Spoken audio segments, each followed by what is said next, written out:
when March hit and everything kind of went up in the air and things were starting to change, both in the hospital and elsewhere, we really had to start looking at, is it safe for patients to be coming to outpatient therapy services?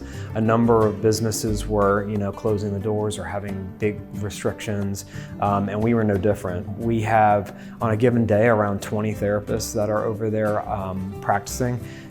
During COVID, at the very peak of it, we were down to like four therapists.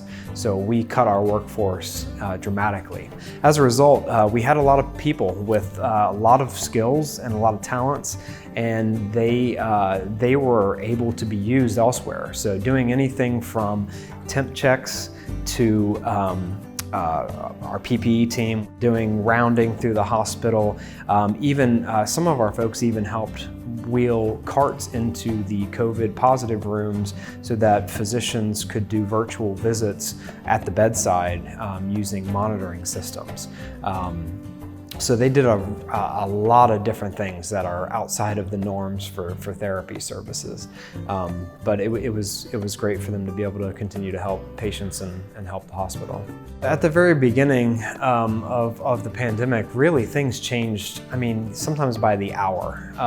So it's crucial to get that information out to all the different units of the hospital, all the different departments of the hospital.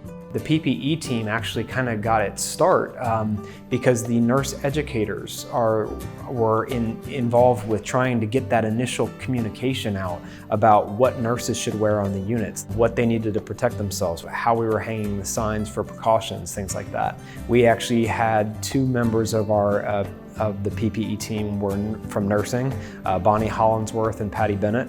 And then we had two of our outpatient therapists, which was Jeremy Hesselbrock and Ryan Baker. And they joined forces and began the rounds on the units every day. It's 24/7, so they worked really, really well together and even broke up the day. So some of them would come at first shift, second shift, third shift, and make sure that they got all the units because it's a big place. Sometimes, change isn't fun, and hearing about changes on an hourly basis at times is certainly not fun for staff.